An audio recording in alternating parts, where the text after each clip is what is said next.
सभी को कांग्रेस से बहुत सावधान रहना है। अगर हम बटेंगे तो बांटने वाले महफिल सजाएंगे।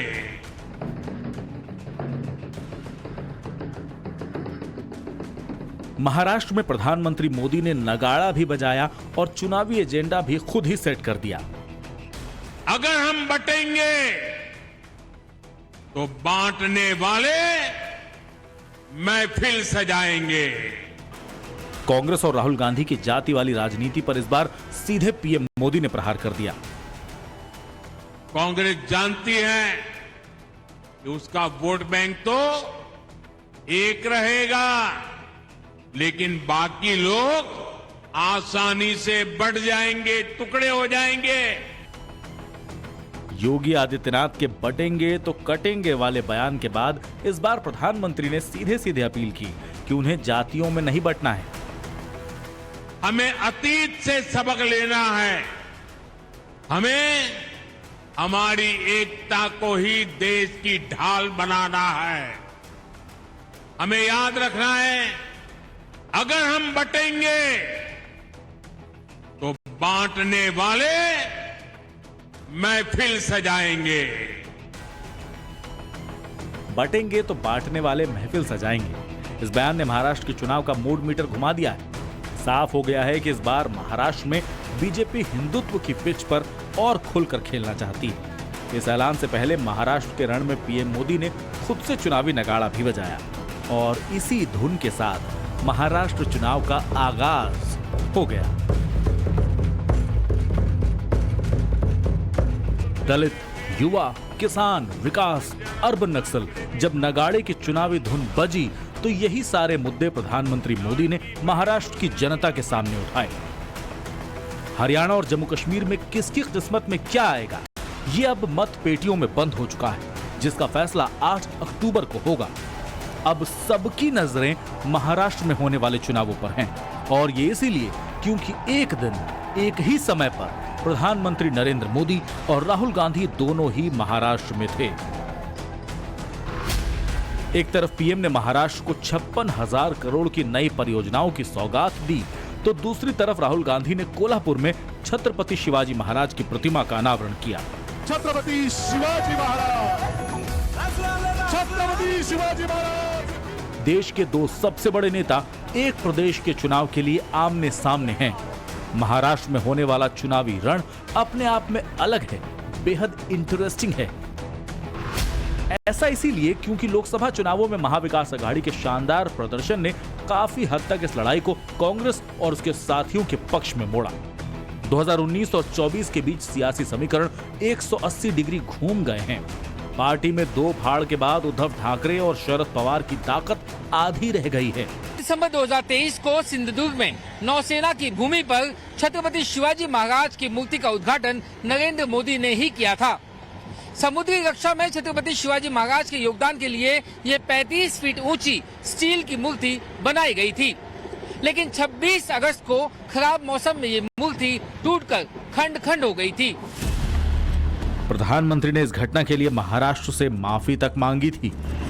पिछले दिनों सिंधुदुर्ग में जो हुआ, मैं आज सर झुका करके मेरे आराध्य देव छत्रपति शिवाजी महाराज की उनके चरणों में मस्तक रख के माफी मांगता हूं।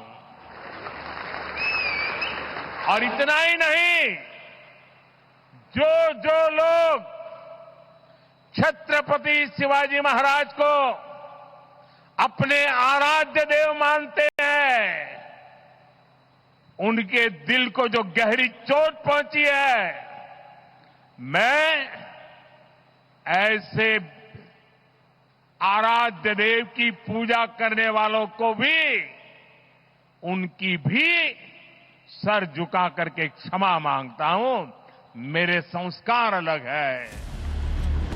पर राहुल गांधी इस लड़ाई को एक लेवल और ऊपर तब ले गए जब उन्होंने छत्रपति की मूर्ति टूटने की घटना को बीजेपी की नीयत से जोड़ दिया।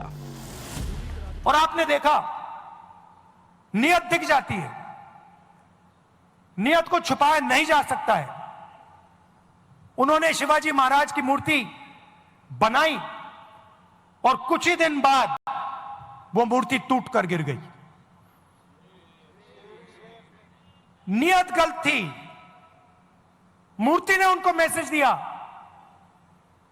कि आप अगर शिवाजी महाराज की मूर्ति बनाओगे तो फिर शिवाजी महाराज की विचारधारा की रक्षा करनी ही पड़ेगी। एक्चुअली कैसा है कि ये सिर्फ जो भी राजकारण चल रहा है ना, वो सिर्फ शिवाजी महाराज के ऊपर डिपेंड नहीं है, और बहुत सारे मुद्दे उनके ऊपर भी डिपेंड करते हैं। एक चेहरा अगर आपको बताता है कि माफी मांग दिया है, सॉरी, मतलब हर जितना हो सकेगा उतना उन्होंने बार बार माफी तो मांग ही रहे हैं, तो मैं चाहता हूं कि एज अ मतलब मेरा ओपिनियन ये है कि हम ठीक है, मोदी साहब ने तो गलती नहीं की है, उनके जो डिपार्टमेंट है, उनके जो नीचे के जो लेवल के लोग हैं, शायद उन्होंने कुछ तो इसमें मतलब या तो कुछ उन्हीं में कुछ कमियां होगी। नहीं, इसमें चुनाव मुद्दा होने का सवाल नहीं, क्यों ये अपमान वगैरह नहीं है, इससे तो इंसिडेंट है, ये जस्ट लाइक अ इंसिडेंट। तो इंसिडेंट तो होते रहते, तो ऐसे कितने भी इंसिडेंट हो गए, तो इसमें कोई फर्क पड़ने का मुझे तो नहीं लगता। ये दुर्घटना क्षतिग्रस्त तो कुछ नहीं हो, तो वो नेचुरल ऐसा हुआ ना, तो उसका मुद्दा ऐसा थोड़ी हो सकता चुनाव के लिए। असर पड़ेगा बीजेपी के ऊपर, क्योंकि जो पब्लिक जो जिस चीज पर नाराजगी थी वो अभी तक पूरी क्लियर नहीं हुई है, मुकम्मल तरीके से पूरा क्लियर नहीं हुआ है, लेकिन उसके लिए उनको भुगतना पड़ेगा उस चीज का अंजाम। उसको गिराने में, शिवाजी महाराज की प्रतिमा को गिराने में या ढहाने में किसी का हाथ नहीं था।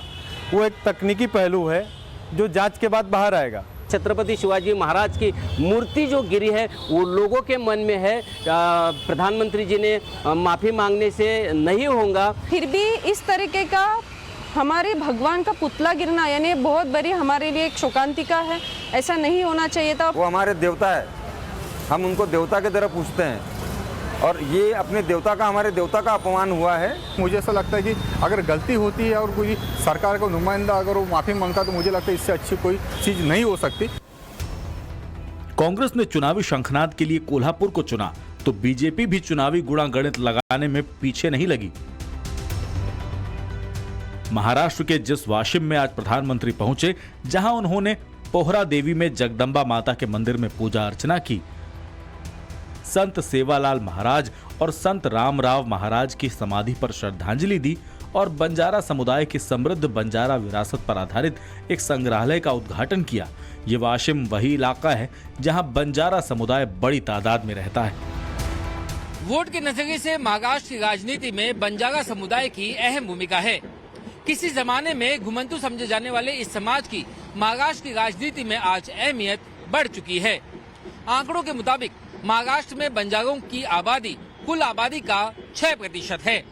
महाराष्ट्र में 1,30,00,000 आबादी वाले बंजारा समाज अनुसूचित जनजाति वर्ग में आते हैं।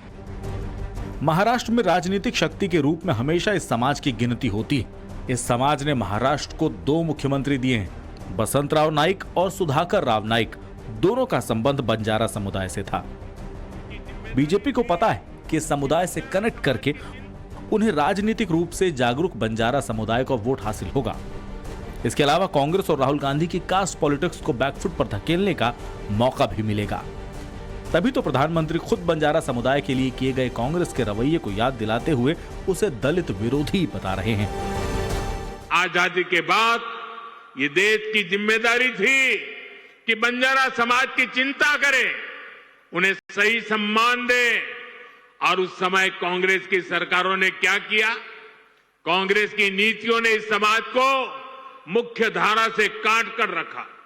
आजादी के बाद कांग्रेस पार्टी पर जिस परिवार ने कब्जा किया, उसकी सोच शुरू से ही विदेशी रही है। अंग्रेजी हुकूमत की तरह ही ये कांग्रेसी परिवार भी दलित, पिछड़ा, आदिवासियों को अपने बराबर नहीं मानते।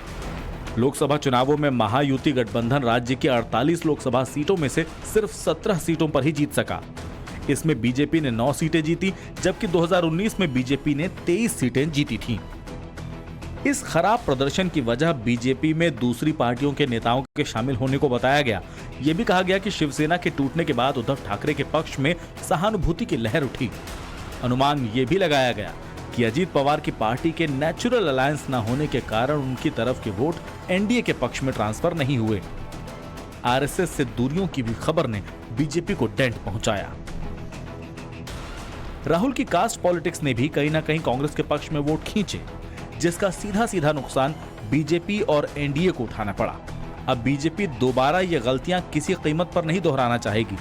बीजेपी हवा का रुख अपनी तरफ मोड़ने के लिए कमर कस चुकी है और अपने मास्टर प्लान पर काम कर रही है। इसके लिए बीजेपी नेता महाराष्ट्र में रीजन वाइज विधानसभा स्तर पर सीट बाय सीट काम कर रहे हैं। आरएसएस के पदाधिकारियों के साथ मैराथन बैठक की गई। चुनाव में किसी एक चेहरे पर अपने पूरे दांव को खेलने से बीजेपी और एनडीए बचते नजर आ रहे हैं। छत्रपति की मूर्ति टूटने के मुद्दे को काउंटर करने के लिए और महाराष्ट्र की जनता से कनेक्ट करने के लिए सरकार ने मराठी को शास्त्रीय भाषा का दर्जा दिया।